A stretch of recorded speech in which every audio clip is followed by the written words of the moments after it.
Today is a very exciting day kasi pupunta tayo sa Hong Kong! Nanhut, naginhambog liwan si Antenyo daw gwapagad. Ready na ba kayo? Tara, samahan niyo ako sa journey na to. First stop, syempre, touchdown Hong Kong rin dasun.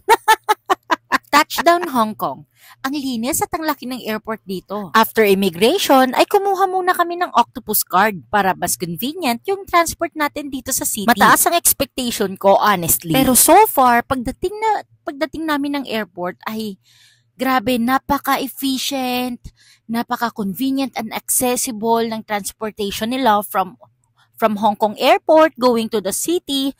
Sobrang bilis, accessible and convenient at hindi ka pagod. Nga pala, winter season kami nung pumunta dito. This video is way back 2023. Grabe, sobrang ganda ng Hong Kong. Ang daming ilaw, high-rise building at syempre ang sasarap na mga street food dito. And can't wait to explore more places like Disneyland, Victoria Peak at syempre shopping sa Mongkok at Tsim Sha Tsui. Kahit wala tayong pera, mag-shopping or window shopping na lang tayo. Pero dahil trabaho talaga ang pinunta natin sa Hong Kong, ay sad to say hindi natin napuntahan ang Disneyland, ang Victoria Peak, yung mga cable car, hindi namin yun nasakyan. Pero kahit hindi namin napuntahan yung mga lugar na yun, ay sobrang na-enjoy naman namin itong Hong Kong. Alam mo yung feeling na dati pangarap mo lang mag-travel? Tapos ito ka na ngayon, AJ, paigib-igib na lang ng tubig sa Hong Kong. Habang naglalakad kami dito, iniisip ko, grabe, worth it talaga lang lahat. Hindi lang itong trip, kundi patunay na kaya ko palang abutin ng mga bagay na dati hindi ko siya iniisip. Hanggang sa isipan ko lang pala siya.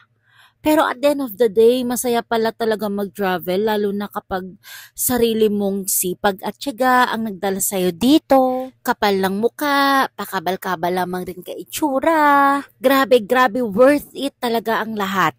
Bisan kisa puno ka kulba, kung magpanaw ka mo, nga kamo lang darwa, maiwan ka mo to.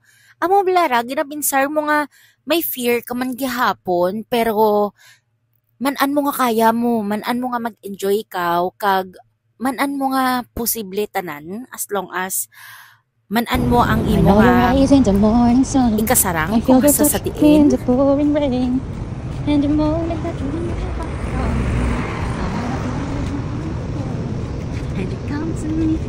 Maganda yung mga ganyan ano. Imagine, first time naman magsilid sa IMAX, tapos sa Hong Kong. First time naman magsilid sa mga luxury stores like Chanel, sa Hermes, nakasilid kami kay tungod ang amon nga imaw, si Mami is VIP na kang mga amuran nga mga luxury items. So, duro-duro pagidrada nga kan ichika, pero hasta lang anay didya. Bye-bye!